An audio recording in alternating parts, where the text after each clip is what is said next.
L'association Gamia, c'est une association qui a été créée il y a 3 ans maintenant, exactement 3 ans, et a pour objectif la promotion de la santé et l'éducation pour la santé dans les pays africains.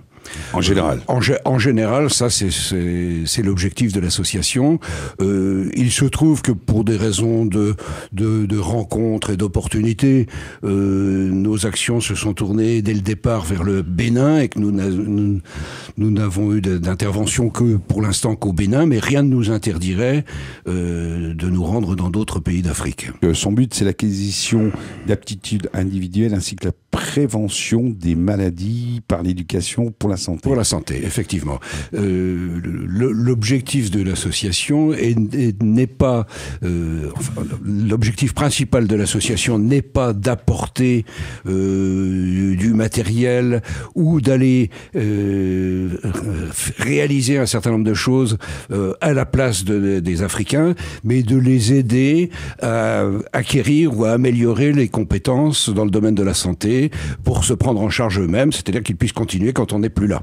Alors justement, mais aussi alors les professions médicales qui sont là-bas sur place, les médecins qui sont sur place, comment ça se passe? Il y a un encadrement déjà d'un point de vue structurel. Alors d'un point de vue structurel, déjà il faut savoir que il n'y a pas de couverture, il n'y a pas d'assurance maladie généralisée au Bénin.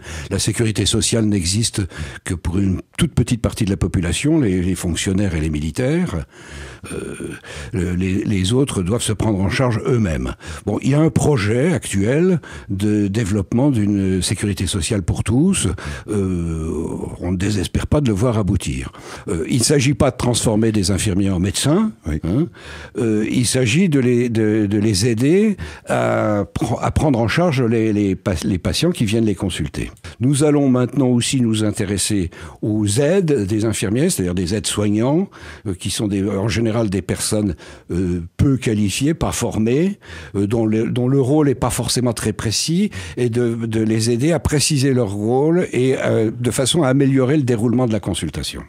Ça, c'est le premier volet de l'action de l'association. Ces relais mutualistes vont dans les villages et réalisent sur place une animation sur la place du village, en général sous l'arbre, sous le gros arbre du village, en présence des autorités locales, le chef, etc. Oui, parce que c'est un peu, je veux dire, traditionnel. C'est des villages totalement traditionnels. Hein. Et où la population se regroupe autour sur la place et les éducateurs délivrent leur message. Parler du sexe en Afrique, c'est pas tabou du tout. Ils ont beaucoup moins de tabous vis-à-vis de ça que nous. Hein. En parler, le dessiner, etc., c'est pas un problème. Ouais. Le problème, c'est le dépistage. Le problème, c'est le dépistage. Pour toutes sortes de raisons. Hein. Pour toutes sortes de raisons. Parce qu'une femme enceinte qui va aller se faire dépister, si elle est positive, si elle est séropositive, elle va être rejetée par sa famille et par la communauté. D'accord. C'est de même l'usage du préservatif. Oui, parce que tout de suite on se dit maladie SIDA, donc ça veut dire, je dirais rapidement à l'esprit, elle a fauté, absolument. C'est dans ce sens-là, quoi. Absolument.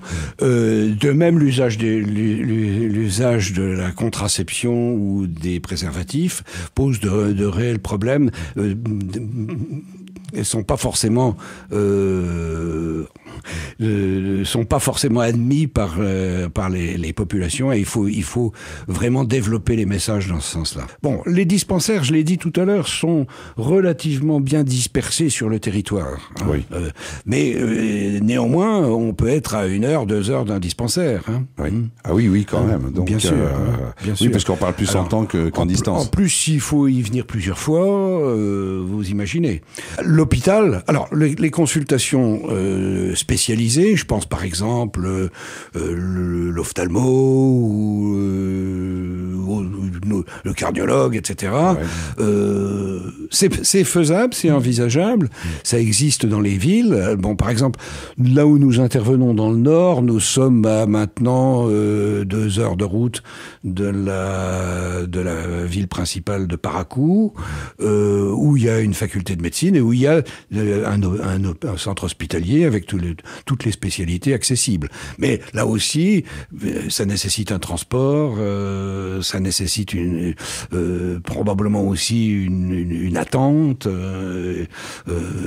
C'est pas facile d'envoyer quelqu'un en consultation. C'est quand même des déserts médicaux plus importants que chez nous en France, quand même. Absolument, absolument.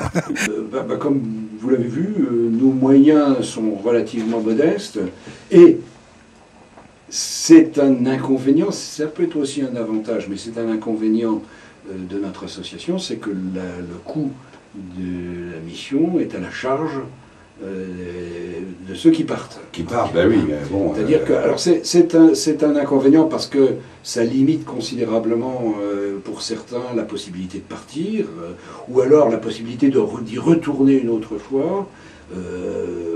En gros, tout compris, billets d'avion, transport, hébergement sur place, etc., il faut compter 1 200 € par personne. 1 200 € par Bon, alors c'est pas rien, hein, c'est pas rien.